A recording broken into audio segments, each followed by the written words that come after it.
Okay, we're officially recording.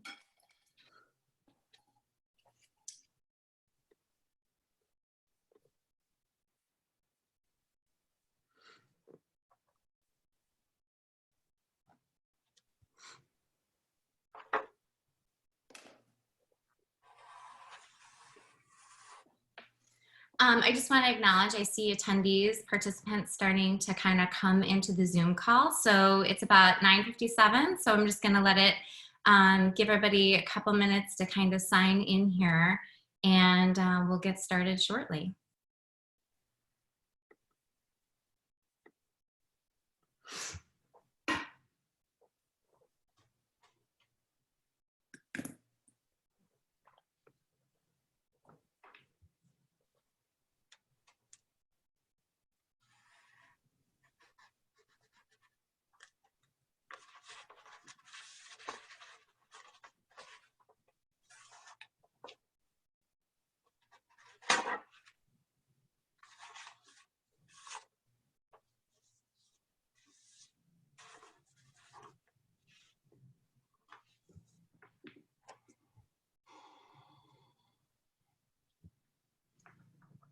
I feel like I should have had music going. I know. Waiting room. Okay, that's my notes for next time. We're gonna master the backgrounds. We're gonna master, the waiting music and the slide of our info. I'll spare you all my singing.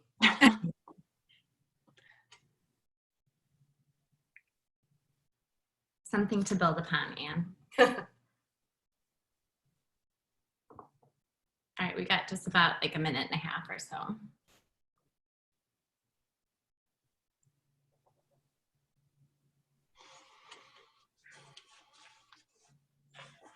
Yeah.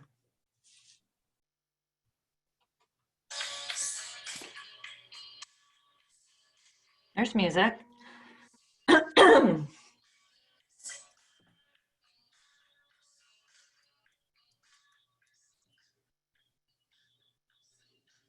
That was fairly random. Something. Is that John Waite, Anne? It was John Waite. Why I think that's so funny is we just talked about John Waite on the show yesterday, like random. Totally random. I was a big John Waite fan back in the day, I gotta Me tell too. And I was being made fun of by my husband, but I was too. Oh. 80s.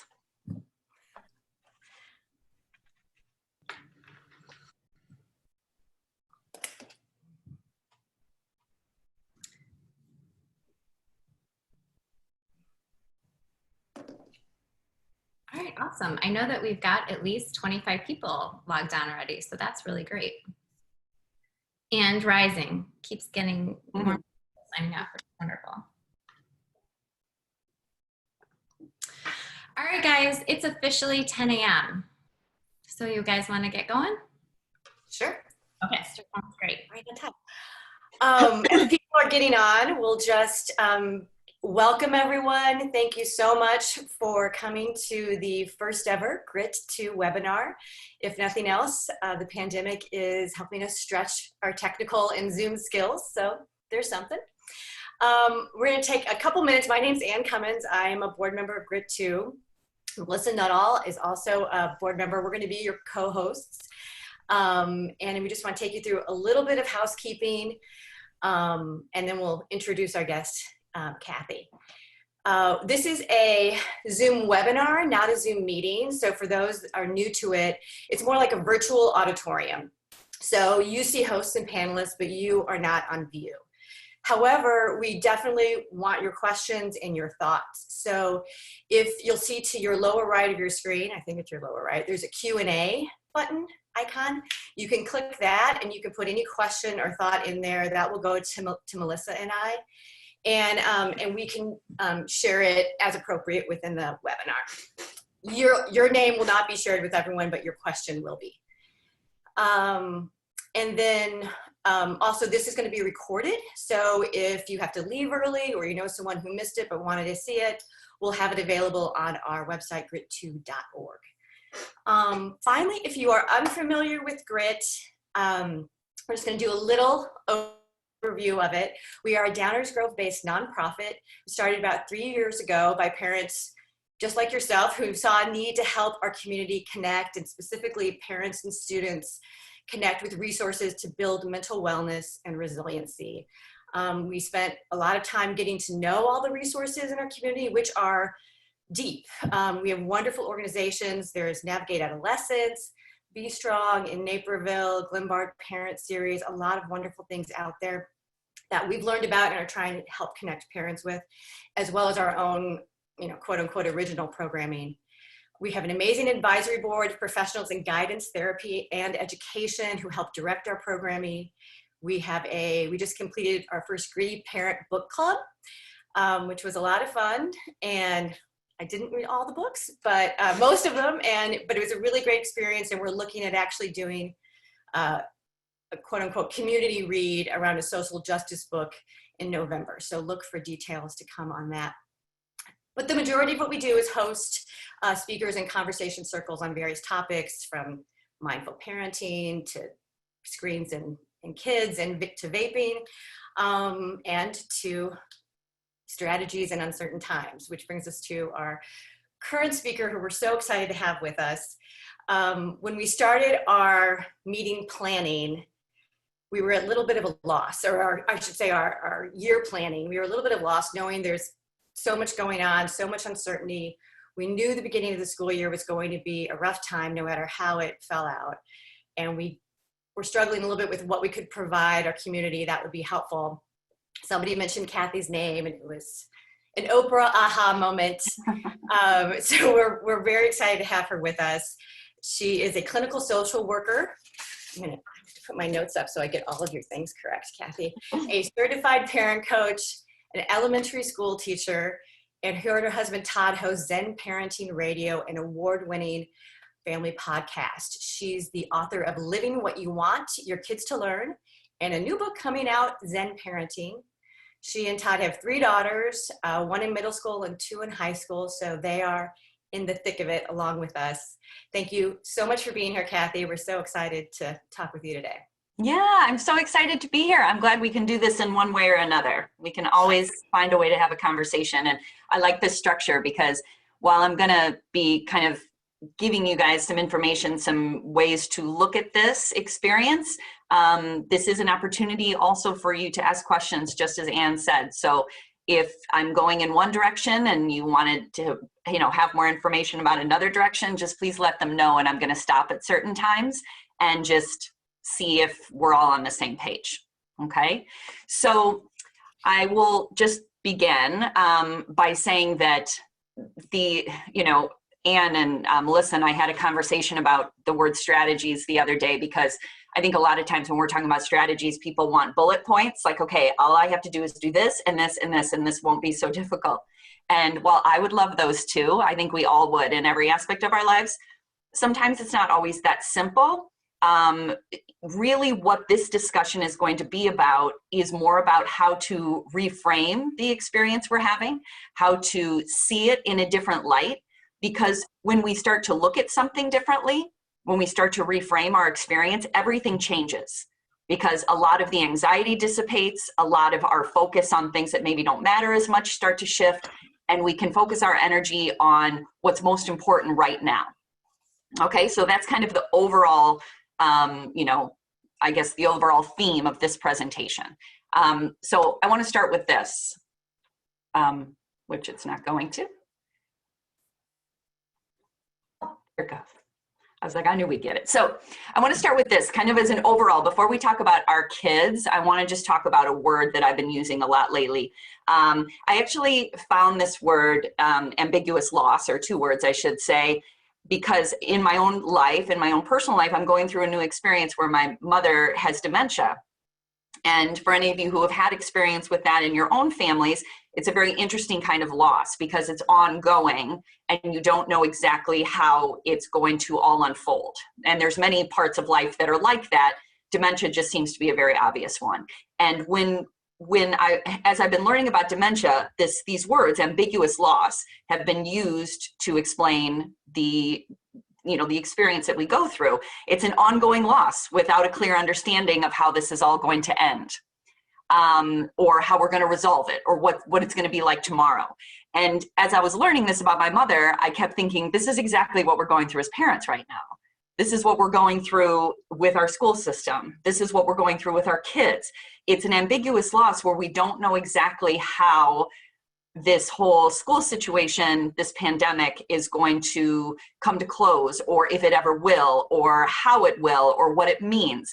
I was saying the other day to somebody that if somebody told me that this whole thing was going to end on January 1st, and then everything would go back to normal, whatever that means, you know, our kids would go back to school, you know, the following week, we could probably manage this time better because we know here's where we are and here's the end, but we don't have that.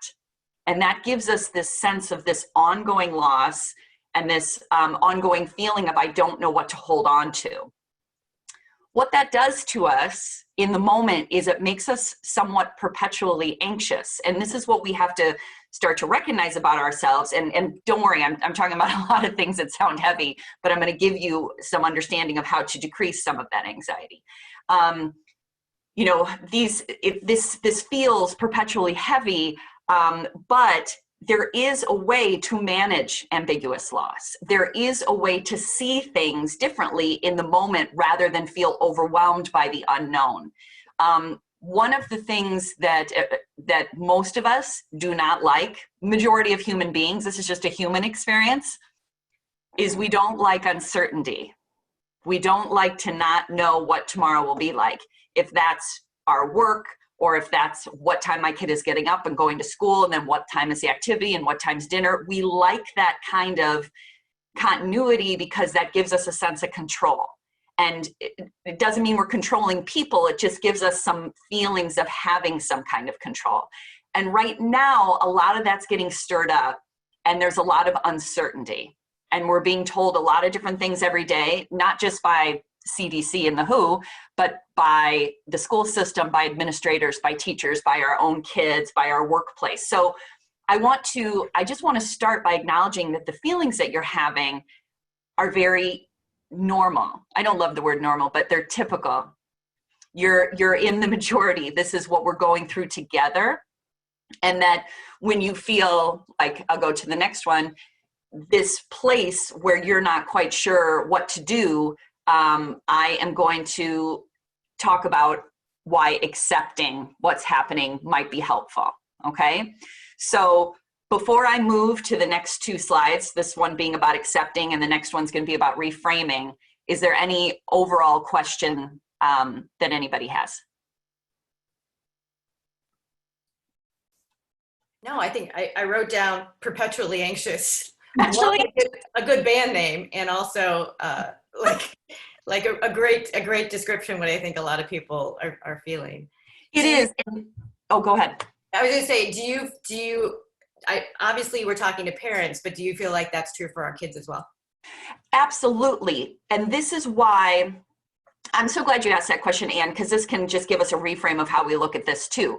Is one thing that when I talk to parents, I am focusing on what parents can do during this time. But why I'm doing that, rather than saying, help your kid with this, or do this for your kid, or this is what your kid needs, is if we as parents have an understanding of what's going on in us, and we have some acceptance, and we're able to reframe, that inherently, that teaches our kids how to do it. We have to show up and model in such a way that our kids have something to pull from. That our kids, when we're telling our kids something about, oh, don't be so anxious, that we're not being hugely hypocritical, that we're not managing our own anxiety, but we're expecting our kids to manage their anxiety. It's a trickle down thing in parenting. You know, it really is a hierarchy. Parenting, it's a relationship, obviously, with our children. I'm big on the word relationship and big on the word connection, and we're going to talk about connection in a little bit. But it's also, there's something very interesting about the parent-child relationship in that it really is a hierarchy, and that and you guys will be like, yeah, of course, we give more than they tend to give, right? That's kind of the structure of what a parent-child relationship is. The expectation is that we show up for them. And if they can show up for us in ways as they get older, that's great. that's, you know, that's icing. But when they're the age that they are, the expectation is that we are the support systems. That's our job. So when I talk to parents, I talk about things they can do. It's like twofold. Things you can do to help yourself feel better, to help yourself feel less anxious, to help yourself feel more grounded. And then from that place, you can help your kids. So it's like instead of a lot of times when we're talking to doing presentations like this, the focus is do this for your kid, focus on your kid. But kids are so astute. And if you are not, if they feel like you're more anxious than they are, they kind of shut off, you know? They know, they're like, okay, I got it. I'll take it from here, mom and dad. So this is a process where we can, you know, join them in this process and demonstrate to them how we are working through our own experience right now, because it is anxiety provoking for everybody. There's not, you know, maybe very young kids, you know, who are having an experience of that their life hasn't changed that much. Theirs may be a little less, but they still feel the energy of the home. There's still a feeling of things are different. So our work, our practice is to understand that and to work on ourselves first, and that will in turn support our kids. So that's kind of the direction we go. So accepting doesn't mean that you say, okay, fine, that's the way it's going to be, and I'm just going to, you know, give in. Accepting is more about being present with what's happening right now and knowing that worrying about it and stewing about it and being angry about it doesn't necessarily change anything. That's not the best use of your energy. I was finding that yesterday, I live in Elmhurst, and so that's where my school district is, obviously, and we started school this week, and in the morning, there were already parents jumping on social networking saying, this isn't going to work. I don't know how this is going to work. And teachers need to do more, and people need to do more. And a lot of like heavy anxiety that I could feel just by what they were writing. And we hadn't even begun yet. You know, there was a lot of pushing against what we were just attempting to do as a district. And while everybody has a right to their opinion and they can give feedback, that's 100% fine. That's what we do. But we have to be thoughtful about that. Sometimes before we've even begun trying something new, we're already saying this isn't going to work. And sometimes we have to be a little more go with the flow with, let's see how today goes. Let's see how this moment goes. We ended up having a Zoom outage, and there was so much anger and frustration. It's like, but in 5 minutes it was fixed. And if we can just take a deep breath, and these are going to be the little glitches that happen as we learn how to do this virtual learning, or eventually maybe hybrid learning, or whatever it's going to look like. But going back to what I was saying before, we feel less certain about it and we feel out of control. But if we can just stay here and do today and handle this moment and handle the next 5 minutes, that makes everything smoother as we go along. Okay, so, but there's a few words I want to talk about here that I have listed. Number one is grief. As I was saying before about anxiety, don't underestimate the fact that grief is what you're feeling. I think that sometimes when we talk about grief, we think about, you know, well, that's if somebody dies, or that's if somebody, you know, gets hurt, or that's if I lose something. And grief is much bigger than that. Grief is about a loss of some kind of something that we depended on. Grief is about not having something that we thought we needed. And grief is very unpredictable. A lot of, you know, my next word here is paradoxical emotions. When we're grieving loss, especially ambiguous loss, we can wake up one morning and think everything's going to be great. It's going to be a great day. And then at 2 o'clock that day, we're like, nothing's going to work. It's all going to fall apart. There's a lot of vacillation between emotions. There's a lot of different feelings, and that doesn't make something wrong with you. That just means that we're kind of all in a nationwide grieving process right now. And for those of you that have had experiences with grief, this will resonate with you. And I think we all have. But for those of you who kind of understand the process of grief, like Elizabeth Kubler-Ross was a therapist and a researcher who actually came up with what the grief process typically looks like, which is denial, anger, bargaining, depression, acceptance.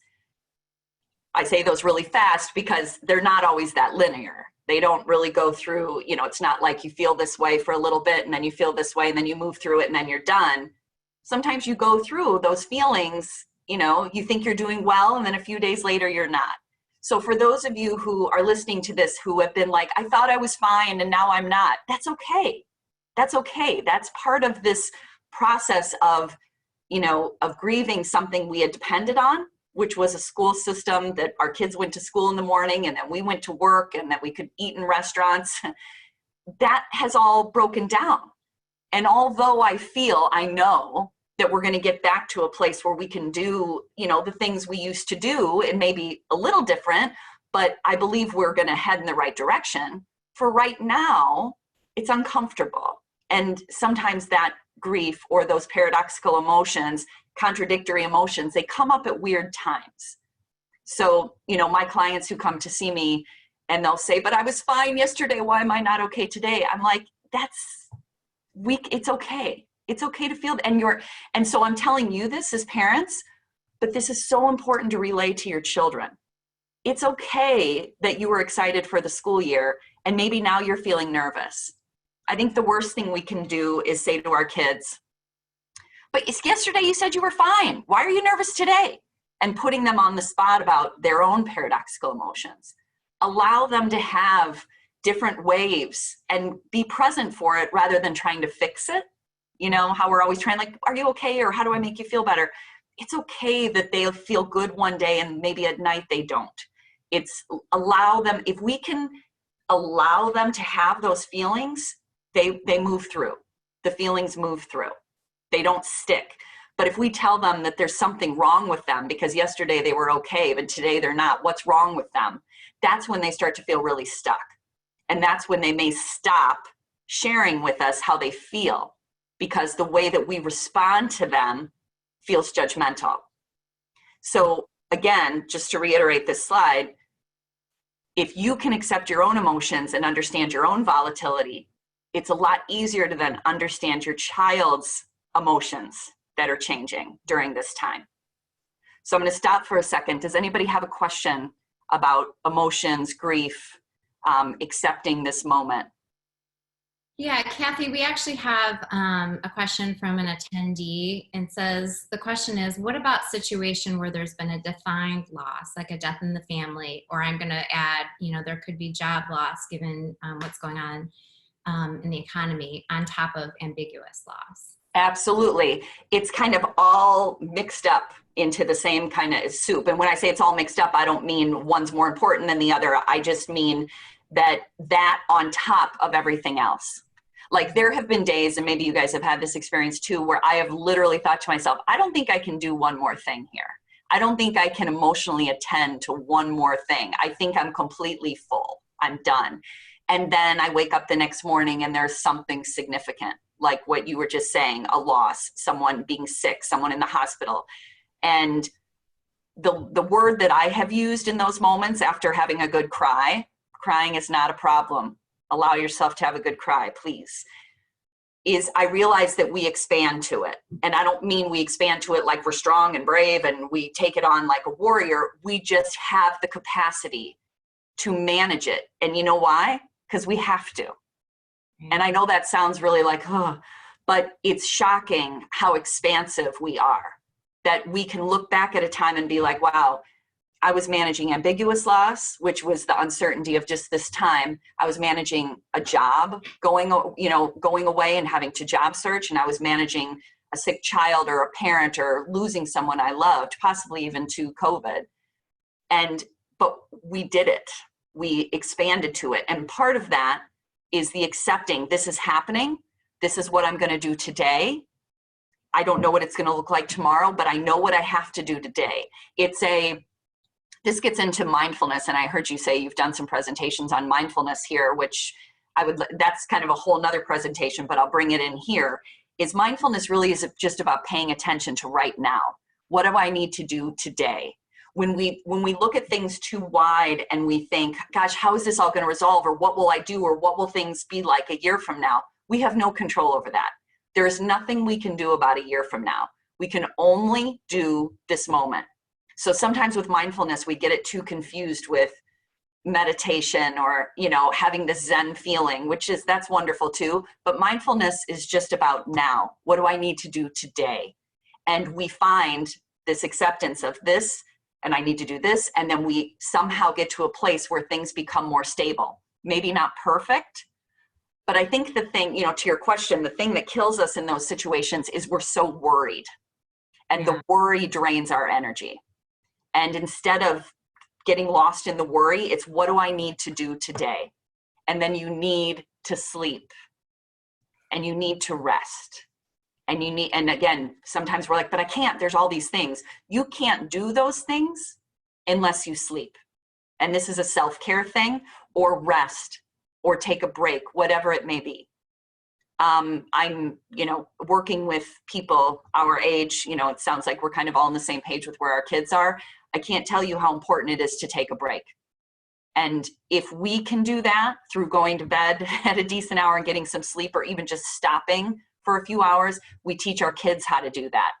Because if we go at a breakneck pace all the time with worry, that's what we teach our kids to do. That's what they think managing a day is. So that role modeling is not only for our sense of being, but it's for theirs. I think that's a really good point. I think for myself, having 3 teenage boys, you know, with the ongoing uncertainty, I find, you know, I'm feeling myself just generally really tired. Mm-hmm. You know, and it's really hard to constantly remind yourself, okay, day by day. Yep. Okay, day by day. And I feel like, you know, how do we as parents kind of pick ourselves up and find that energy to kind of constantly say, okay, day by day, when there is just this underlying exhaustion, which is kind of dealing with what you're talking about, the grief and the loss and everything. You know, I find, you know, I'm looking for inspiration and the energy source, because it, you know, again, we don't have, there's so much uncertainty and we don't know when it's going to come to an end. I know. You know what's interesting? And you know, that energy actually comes from the present moment, ironically, is a lot of time we pull we pull energy from things we're looking forward to. We'll be like, I'm so excited when this will happen, or when I'll go on vacation, or when my children are older. And we try to pull energy from things that we're planning on, but it's all air. It's all like stuff in our head, where real energy comes from present moment attendance. And when I say attendance, I mean like, I'm going to just do this now, and somehow we're able, because this, you know, becomes very like, you know, like obvious, but this is all we can do is this moment. And to your point, Melissa, about being tired, yes, because when you're pulling energy and then you're using the energy, you have to sleep to have more energy for present moment attendance. Like, these are non-negotiables. When parents are like, but I need more hours in the day, I'm like, sorry, there's 24, and at least 6 to 8 of them, or some people say 7 to 9 of them, you need to sleep. This is how human beings are created. This isn't a lack on your part. There is something, even, and again, I like to use the word rest because I have a lot of clients who struggle with sleep. And so when I say this, it stresses them out. Rest. Even if you're not in the deepest sleep, you give yourself opportunities for breaks. And that there is absolutely nothing selfish about that. There's nothing about that means you're quitting or giving up. Like, you need that break. We can be in this very tumultuous time. I'm going to blow your mind on this one, but hopefully you guys can, you know, trust this. We can be in this chaotic and uncertain time and still have moments where we relax and laugh and have loving, connected experiences and smile at something beautiful. Like, we don't have to be in a chronic state of panic.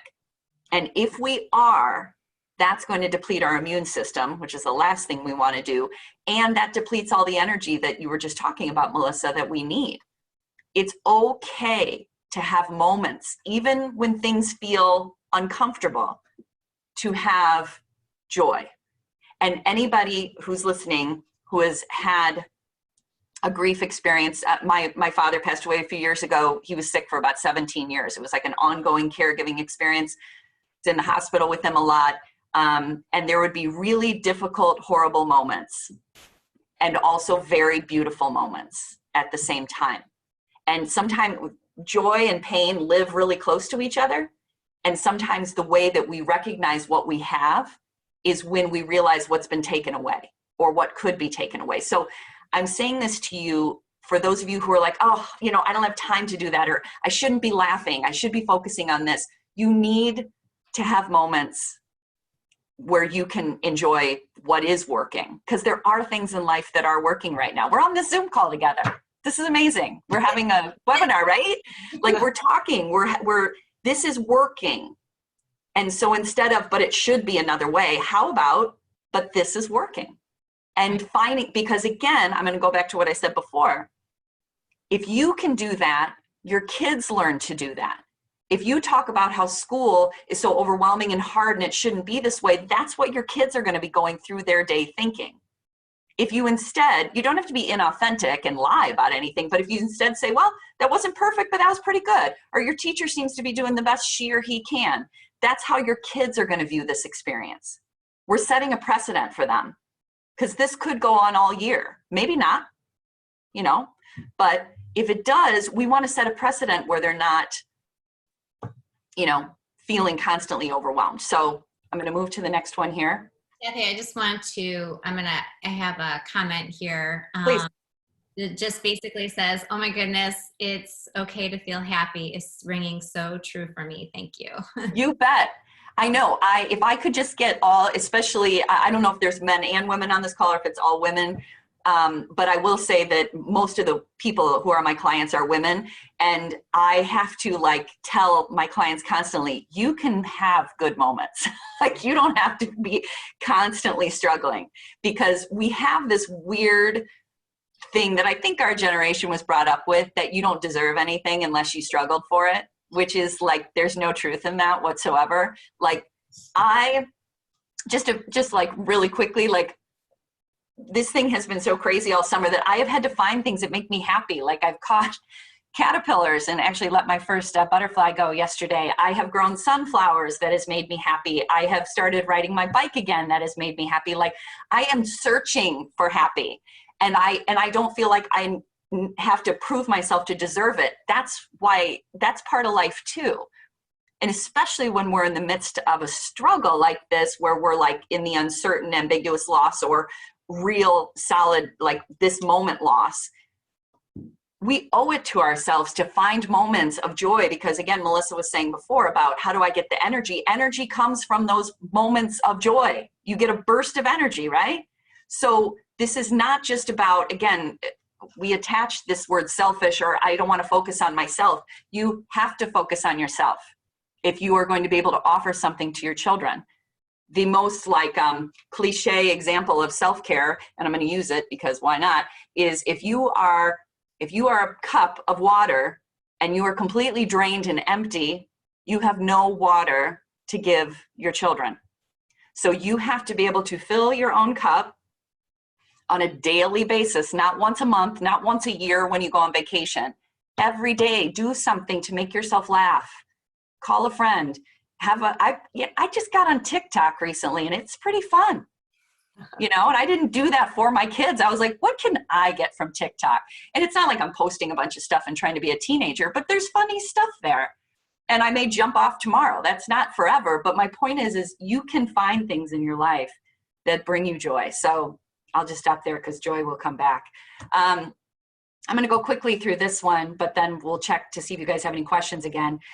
So I've been using the word reframing this year, this school year, a lot. And basically all that means is shifting, which hopefully some of the words I've used already have helped, shifting the way you view this experience. Many of us were brought up thinking school has to look like this. School has to look like my kid getting on a bus, going to school, being in a classroom until 3, coming home, being in 3 activities, and that's school. That we've got this like, you know, thing in our brain that says that's what school looks like. School can be many, many different things. Some kids are homeschooled, some kids do virtual learning even when they could go to school. School learning comes through many different modalities, and even though the schoolhouse and the brick and mortar house is a wonderful place for some kids, it's not for others. And I'm only saying that because sometimes we're like, that's the only way my kid will learn, or my kid is going to fall behind if they're not in the classroom, or this is going to be horrible for all kids. There's nothing true about that. Some kids have thrived being out of the building. Like, maybe that's not your kid. Maybe your kid's like, I want to be there. That's great too. That's not a problem. But I think reframing means, is it true? The question we ask ourselves, is it true that all kids need to be in the school and that's the only way they'll learn? That's not true. Our kids can learn other ways. Right now, we're being shown that. They're doing virtual learning. They're doing some autonomous learning. I am finding that my kids are learning skills that I never considered to be important. Well, I always knew they were important, but I didn't know that they could find on their own. They're discovering things because they have to, because they're more bored, because they're trying to fill their day. They've started doing things that some of it, I was just saying, both of my daughters, I have 3 daughters, and 2 of them just got ripsticks, which scare the heck out of me because I don't understand how they balance, but they are enjoying that. And we would say, but that's not math and science, but that is learning. That is trying something new, that is growing their brain, that is growing their, executive functioning and how to minimize consequences and, figure out balance. And there's a lot of learning going on that sometimes we haven't been taught to respect. I've always been, I was a teacher in my 20s before I became a clinician. And I've always focused on social emotional learning. Because I love math and science and reading. I love all of that too. But social emotional learning is what our children need once they're done with formal education. Because once you get into the workplace, nobody cares if you got an A in math and you got a 31 on a test. All they want to know is, can you get along with your coworkers? Do you know how to take the next step? Can you admit to a mistake? Can you make up for what you've done and be resilient? That's the skills that kids need when they get out in the world. So some of those skills that's what they're learning right now through this experience. And it doesn't mean the rest goes away. It just means we're joining education with social emotional learning. And I think that's really valuable. We won't be able to see it. Everything's going to be hindsight, right? But I just want you, when your kids are having a hard time and they have a lot of emotions, or they're learning something new that has nothing to do with math, they're learning. Their brains are growing. This can be reframed as an interesting experience for them, something that's making them into the people that they are. So instead of, and I know if I was doing another presentation, I'd probably get a lot of questions about gaming and screen time and how that's a challenge too. And I know that we talk about that a lot on the show that my husband and I do, but there's also a lot of other things happening simultaneously. So, I'm going to jump to what's most important right now, but I'm going to jump to this slide. But before I start talking about these things, any questions or comments? Cathy, kind of a 2-parter. One, I think you had said before, maybe it was on a podcast, just the whole learning, kids are always learning. Mm-hmm. And I think now they're getting a PhD and living in uncertain times. Yep. From us, from their own experience. But one of the question was, if I cannot partake in sports or my child can't, how can I release my anxious energy? Mm-hmm. And to your point, maybe, and I don't want to answer the question from you, but is this a good time for them to learn other things to do outside and release that, like your kids? Yes. Here's another thing about sports. We have taken sports, and my husband is an athlete. My oldest daughter is an athlete. This is not about sports or bad or good. We kind of, as I'm having this discussion, we have to live in the gray that not everything is good or bad. Sometimes there's just an in-between, that it's partially good, partially bad. We have taken sports and made them extremely important when it comes to our kids. We have elevated sports to be this thing that our kids have to have, or they won't be good human beings.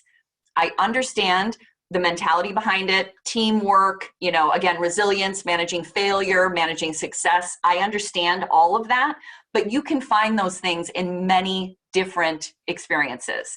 It doesn't have to be team sports. I have a friend, his name's John O'Sullivan, and he wrote a book a couple of years ago about what we've done when it comes to team sports. He's a coach and he's a therapist, and he just talks about how we've, and again, I'm sure a lot of you have experienced this with, travel teams and, expectation and, our kids being in one sport from the time they're 3 until they're seniors. And we have this kind of belief that that's what our kids have to do if they're going to be successful human beings. And what's just as important again, that can be great, but what's just as important is, do our kids know how to play? Do they know how to relax? Do they know how to try new things? The best athletes in the world are very rarely just good at their sport. They're usually good at a lot of different sports. And, you know, some of our best athletes actually had to choose. Do I do football? Do I do baseball? They're almost like, they're just athletically inclined, and that's what allows them to do it as a career. The pressure we've put on team sports, and that our kids have to be in them or else they will not be good people. There's nothing true about that. If our kids love it and that's where they want to be because of friendships, that's a whole different thing. There's not a lot of pressure on that. There's, I want to be here. But as parents, if it's like, you know, if swimming doesn't start or if football doesn't start, my kid's gonna fall apart. That's not necessarily true. That's not, it may feel that way, but that's not necessarily true. I've worked with teenagers who have hurt themselves or have had surgeries way too early, you know, like surgeries at 12, 11, you know, because they've been in the same sport and they've had to stop doing what they thought they were supposed to be doing. And it's amazing what they've learned to do and the new things that they have taken on in that, when that space was opened up. They had to grieve a loss, you know, that I thought this was what I'm going to do, but I'm going to do something different. But I think if we can talk to our kids about that, there are many ways to understand teamwork. There's many ways to understand success, and that it doesn't all have to be channeled into team sports. It may take some of the pressure off this time. We'll find team sports will come back. Like, and you know, I have a senior this year, so Melissa and Ann and I were kind of talking about how this is challenging. That, you know, I have a daughter who's a senior. She loves lacrosse, and this is hard because that may not happen for her. But I also feel like she's found a lot of new things. She's become she's always been an interesting person, but she's finding all these other aspects of her personality in this time. Mm-hmm. And that maybe that's what's supposed to be happening. Sometimes we're like, no, this is how it's going to go. But life doesn't work that way. Things get thrown in, even for our kids, where then they become someone different, or maybe more awake or alert or alive. So on that, you know, this screen I have up here, what is most important right now is, it's not necessarily the things that we thought were most important before. Our children's mental wellness. How are they doing? How is their emotional well-being? Are they able to talk about their uncertainty without feeling judged? Are you able to talk about your own uncertainty, not with your kids as your therapist? That, you know, we're not dumping on our kids, but we can share with them, I'm feeling similar uncertainty, especially if our kids are seeing it, if we have lost a job or lost somebody. You know, mental wellness is the ability to talk about all of our emotions and then be accepted when we discuss them. Mental wellness is not the ability to stay happy all the time. That's not real. That's being shut down and numb. I actually just heard a podcast this morning, and the doctor on it said, his name is Gordon Newfield, and he said, emotional well-being is messy and uncertain. What he meant is, like, emotions come and go. And if we can make room for that, then our emotional well-being is actually intact, because we know that anger has a purpose. Anger tells us our boundaries have been crossed. Sadness is a release of something that we no longer need. We need to, like, move those feelings through. You know, joy is acknowledgement of this moment is good. Anxiety is I'm worrying about something in the future. You know, so they all have purpose. None of them are good or bad. But if we don't allow our kids to have those fluctuations, that's when their mental wellness is more at risk. If we tell our kids they should feel good, they should be happy, what's wrong with you? Why are you saying that? Why are you doing that? Then they think something is inherently wrong with them. I work with 5th grade girls, and I work with teenagers, and then I'm a college teacher. So I work with college students. And when I tell them all these different ages, I'm like, you know, do you guys have this voice in your head that isn't very nice to you sometimes? And they all kind of look at each other, 5th graders and college students, like, and I'm like, it's okay if you do, because I do too. We all have a voice in our head that's sometimes really mean to us. And they're like, oh, like they're so relieved. They need to know that their emotions and those voices are typical of what it means to be a human being, or else they try and numb all that out. And you guys know all the different numbing mechanisms, you know, vaping, weed, drinking, anything, video games.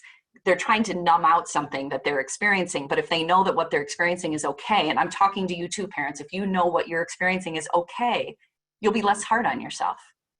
So this is a big one. So I'm going to stop for a second. Does anyone have any questions about that, about mental wellness? I have one kind of question comment that is actually, I'm just going to go ahead and read it. And Yeah, please. I agree it's great to find what brings you joy, but identifying what might be bringing you negative emotions has been very important to me. For example, being on a negative Facebook group. I think that some of that, the comments about getting rid of what's creating negativity is really important for your overall mental wellness. I've found that, and for me personally, during this time, there is a lot of negativity coming from the news, the anxiety of the pandemic, everything. And I've found it's like a method, I'm not good with your terms, but a method I think of self-care to kind of eliminate some of those things that do create negativity into your life, because that adds to your stress. Yes. Yes. So basically what I'm hearing from your question, Melissa, is there are things that we can eliminate, meaning if we are waking up in the morning and watching the news or listening to a podcast about all the uncertainty of the world, then we're setting up our day to have more of a heaviness that maybe we don't have to participate in. Like those are things that we can push off to the side. Or maybe not do as much. It took me a while. I used to listen to a podcast every morning called The Daily, and it became such a thing that I did all the time that it was hard to break free from it. I'm like, but what if I don't know what's going on? And it really is a practice of, I'm not going to do that today because I'd like to start the day in a different mindset. But I think what you were saying before that, and correct me if I'm wrong, was that sometimes the negative feelings that we're having or the feelings of overwhelm, we have to acknowledge them too. Is that what you were saying? Like that sometimes that negativity, that needs to come out too. And 100%. You guys, I am such a crier. Like I am such a, when I'm feeling heaviness or overwhelm, I'm doing this because I do that. Like I need to let that out. I don't push that away. I don't say it shouldn't be here. I mean, yes, I do sometimes. I do my best to not. I try and practice what I preach, but I'm still human. So sometimes I'm hard on myself. But it's like we have to acknowledge sadness and anger and being afraid. Like fear wants to be recognized. Fear, if you push away fear, it just comes back louder, right? But we don't have to say fear is everything. We can be like, yeah, I am afraid. This does concern me. And that's the truth. And we may need to have a cry, or, I'm a big proponent of having a therapist or a coach, obviously as a therapist. I'm also, talking to our best friends, talking to people we trust. We need to say these things out loud. And then when we do that, we have more space for the joy. So I don't think any emotions should be pushed away. I think, like you said, Melissa, we have a choice to maybe not bring in more negativity. Right. But I think when there's just actual things happening in our lives that are difficult, we have to make room for our ability to feel those things because they're there for a reason. It's like I read this great thing one time that I always think about, and this man who cried every day because that's how he kept his pipes clean. And I was like, ooh, that's good. Like it's like there's a piping system through us. And when we have feelings, because emotion means energy in motion, emotions just need to come through. And if we keep stopping them and saying, I shouldn't feel that way, we get clogged up. So we need to keep our pipes clean. And then the more that we have that release verbally or through tears, there's more room to notice a butterfly, So both and. We're living in a both and time. And I think sometimes personally, like, if I don't have time for these emotions, I kind of push it to the side. Then they rear their head in the weirdest ways and times. I was online and saw a picture of some kindergarten teachers who had made their desks into little Jeeps, like in Texas. Yeah. Kids would be excited to be in there. So there was the windshield and the two. And I bawled. Yes. And I'm like, why am I bawling at this? But I think it's to what you're saying. Like if you keep pushing it aside, it just comes out in different ways. And that's what we were talking about before at the beginning about grief is so funky. Like you'll be like, I'm great. And then like you said, you'll see a picture of Jeeps and then you've lost it. And then a lot of people are like, oh my God, what's wrong with me? And I'm telling you nothing. You are human. That's what human beings are supposed to do. We're not supposed to live in a perpetual state of like excitement. Like this is life. Like this is too big of a fluctuation, right? Where we're like either good or bad or good. But if we're like this, that's, we're happy, we get sad. That's normal human behavior. And I don't think we're told that enough.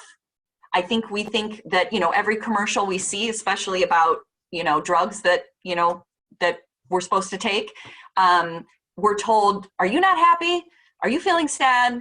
Maybe stop that. And and while I'm not against pharmaceuticals if we need them, it's not that that's all inherently bad. But what I'm saying is the belief that we're supposed to feel good at every moment isn't true. That sometimes we need to let out some tears. And then once you do, now, Anne, it's funny because even the way you told that story, have you guys ever had such a big cry that at the end you start laughing? Oh, sure. Yeah. Right. And that's what I mean is that behind the tears is the joy. Like and it feels so good. Or if you're talking to a friend and you're just saying all these things that you're feeling and then you're done and you're like, okay, there it was. It's like when my girls were little, we used to call it their emotional vomit, where they would just say all these things. This isn't fair. And instead of stopping them or being offended, I'd be like, keep going, keep going. And it would be like an emotional vomit. And then they'd be exhausted. And then they would be done. They just needed to say it. And it didn't mean it was all true. And it didn't mean it's the old, like when our kids, if they happen to say something harsh to you or, I hate you. Sometimes that's not necessarily really what they believe about you. It's the feeling. It's I'm so angry with you. And sometimes they don't have the right words. And so it comes out with, I hate you. And we get too focused on the words rather than what's the emotion they're feeling. And so again, this practice is first with ourselves, and then we can see it more easily with our kids. Okay. I'm going to look at how we're doing time. Okay. So I just want to jump to connection here because I think it's probably the most important thing of this whole presentation. In this time, when things are uncertain with our kids, with our families, connection is so vital. And I know that sounds really ironic because we're being told not to touch each other and we're being told to keep at a distance. But connection and making sure that the people in your vicinity, your neighbors, your family, your parents, whoever is most important in your life, we all kind of have our own family unit, and sometimes it's different based on where we live or who we are, is that we stay in touch with each other and in touch with how everybody is feeling, that we make connection. Again, going back to where do we get our energy, understanding each other and taking care of each other, even if it's just asking the question, how are you feeling today? Or making that and again, sometimes kids get annoyed at the how are you feeling today question.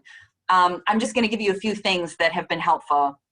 You can have Post-it notes that you put on your kid's door in the morning that says, I'm thinking about you this morning. I hope everything goes okay. You can put Post-it notes on their pillow at night that says, you worked really hard today. I just want you to know I saw that. If you need anything, let me know.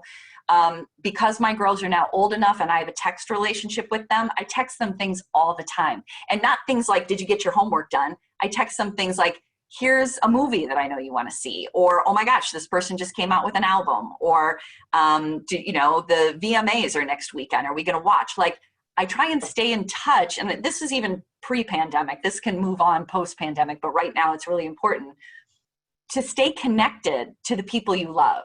And in maybe in ways that you hadn't done before.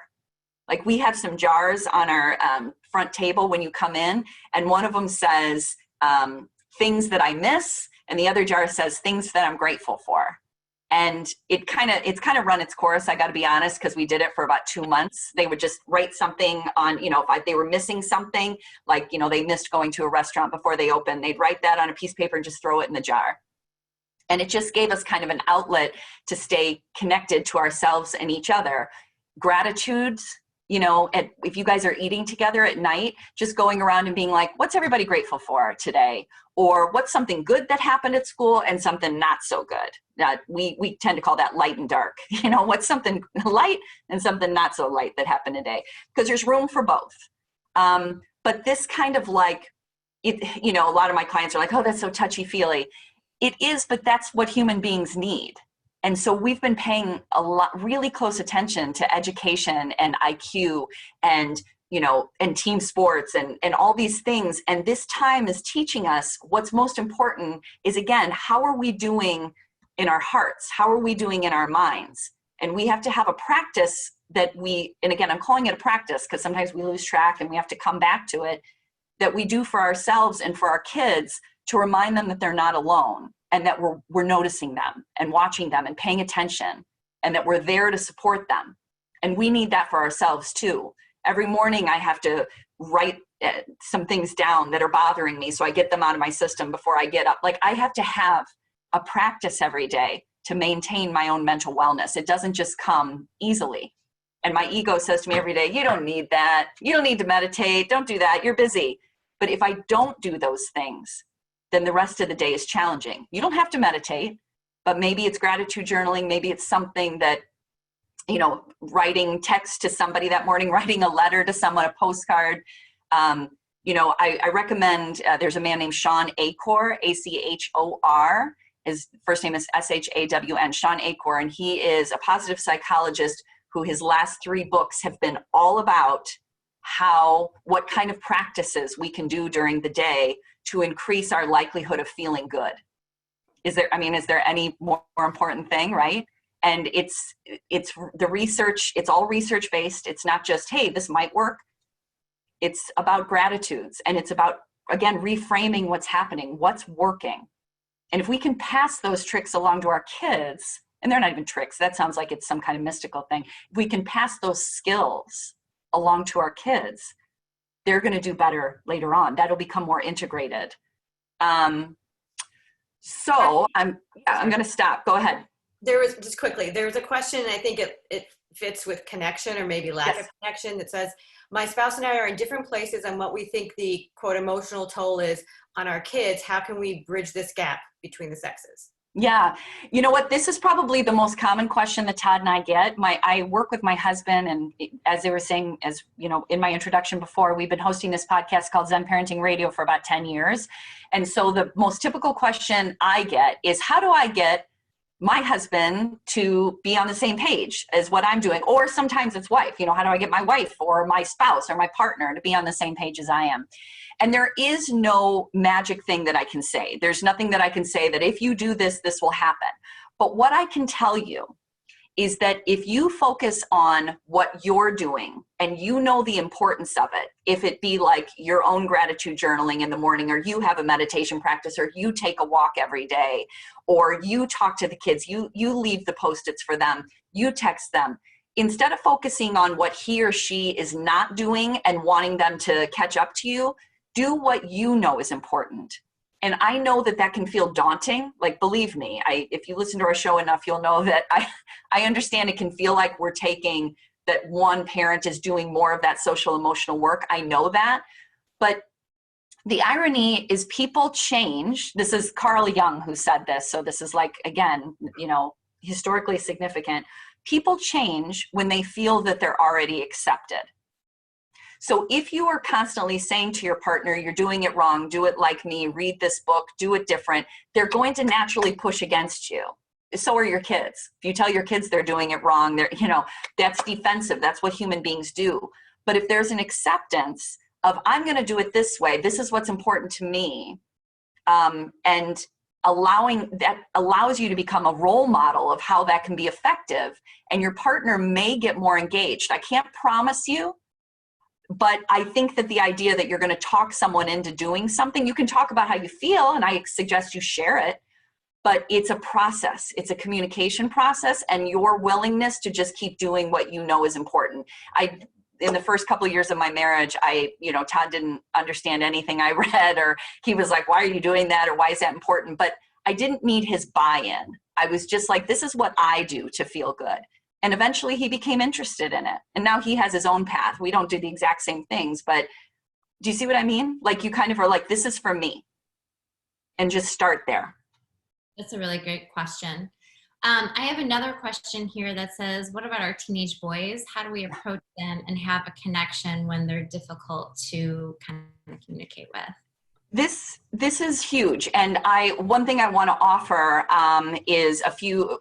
My husband, so I work with women and girls, and my husband works with men and boys. And so talking about boys and communicating their emotions is always a big discussion on our podcast. So I'm saying that just so you know that this is an ongoing conversation that Todd and I have. And he has a men's group.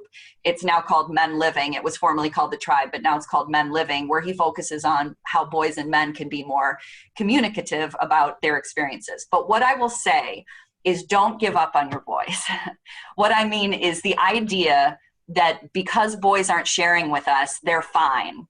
That, oh, my boy doesn't, what I always heard was, oh, you have girls, they're going to talk all the time and they're going to be so dramatic. Boys are so much easier. They don't have any problems. That's not true.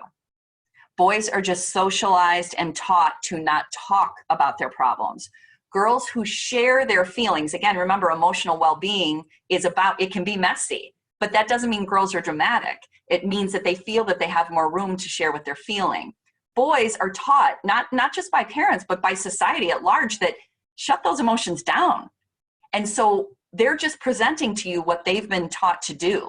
And when I say don't give up on your boys, talk to them about that. Say to them, I know that you don't think you can share that you're uncertain or that you're scared, but it's okay to be. That's human behavior. That's not boy or girl behavior. That's human behavior. Boys have been taught to push away anything that's been feminized. And so if emotions or sensitivity or expression has been feminized, they're like, I'm staying away from that. But boys, when they're infants, have more emotional expression than girls do. They're no different than us. They have the same fears, thoughts. So having and engaging in that conversation in your house is really important, and keeping up. It may not be the best reciprocal back and forth conversation, but keeping emotions normalized in your home. And I recommend for any of you who have sons, watch the documentary, The Mask You Live In.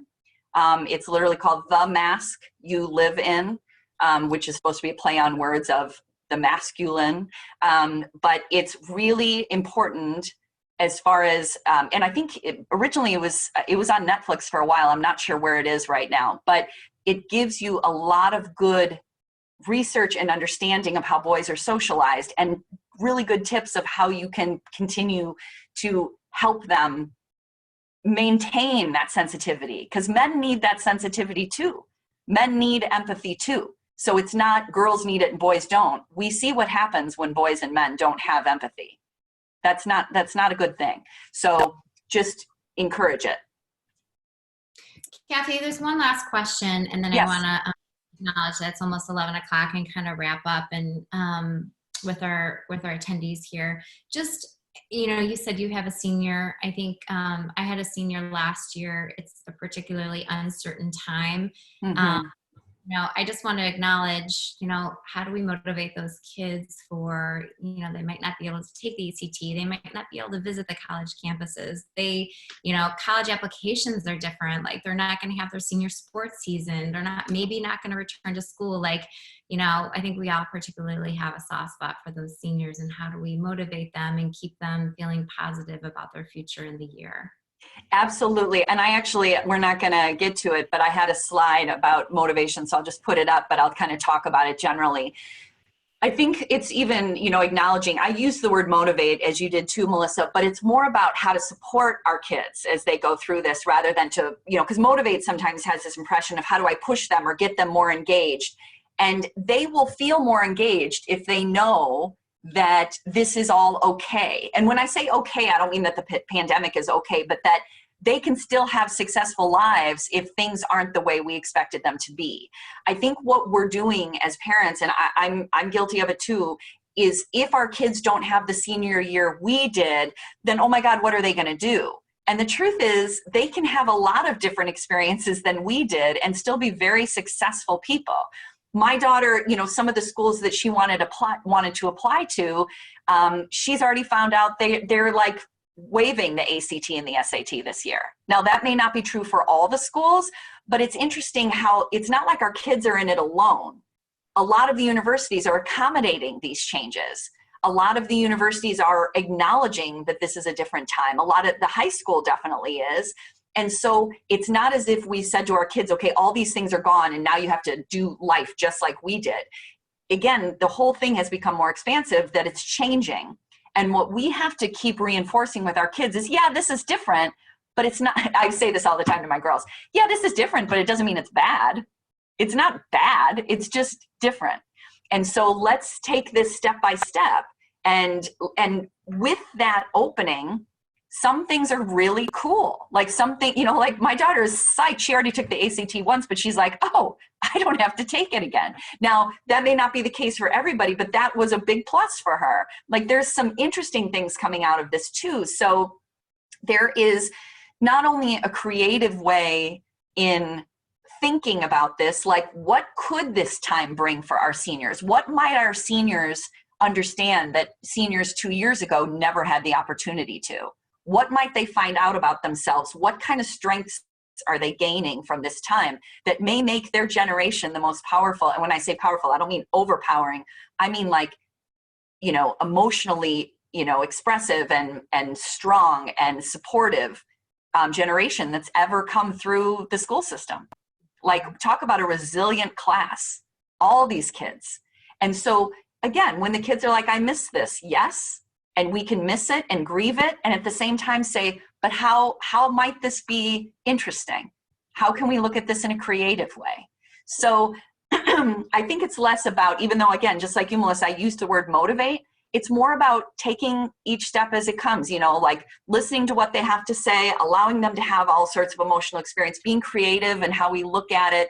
Laughter is a great way to get rid of when you're all pent up and anxious. Like I laugh with my girls all the time. Sometimes things are just ridiculous, right? Like we have to laugh and then focus on what's working. Yeah, we don't have your team sport, but are there ways that you can still cross country is really big in our town.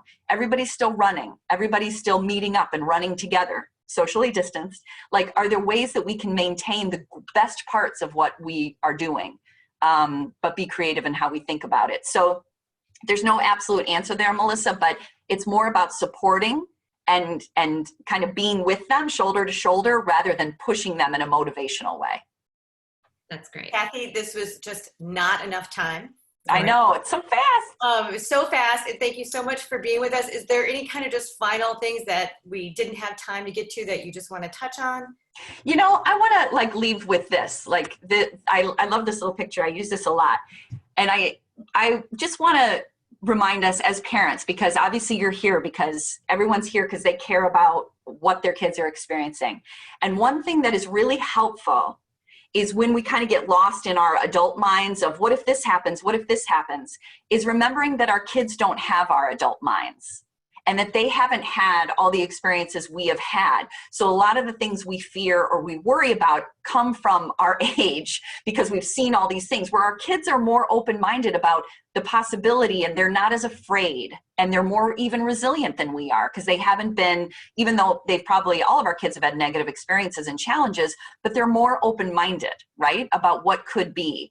And I always say to myself and to my clients, put your kid glasses on every once in a while and try and think and see the world the way your kid does. And if you can do that, then what do you think they need the most? Like what do you think would help them? Or maybe even go back to your own childhood. Like, what do you wish you had as a teenager that you didn't have from your parents? And try and work from that place of well, I couldn't talk to them about anything. I teach sex ed too. And so you can imagine the amount of feedback I get about nobody talked to me about that. And maybe it would have been helpful if there would have been more communication or support around these difficult topics, especially this uncertainty right now. So maybe I'll try and remember to put my kid glasses on. What does my kid need right now? Does he need my fear and my judgment and my worry? Or does he need my support and a hug and a reminder that I'm going to be there and that I believe in him or her? And, just finally, how might this experience that we're going through, uncertain as it is and challenging as it is, be beneficial and propel my child and the world to a better place? Could we potentially be in a time that's super important and that everything that is going to change is changing for the better? Some people may say, no, there's no way. Why not? Why might this be something that could propel us forward in a better way? And if so, if we knew that, how would we manage this time? How would we look at it differently with maybe less fear and more creativity and more support for ourselves and our kids? So I will end there on kind of a reframe of this experience, but I really appreciate this opportunity and I thank you for inviting me. Thank you so much for being here. It was great. And hopefully we can do something similar again. We appreciate your time and really all of this. I think it's been helpful personally, hopefully to everyone, I'm sure to everyone listening. I encourage everyone to go to zenparentingradio.com. There's great podcasts, great information. We will be sending an email to everyone who's joined with a link to the recording if you want to look again, as well as to the Grit 2 website, which will have information as well. Thank you so much. Thanks, everybody. Thanks, guys. Thanks for attending.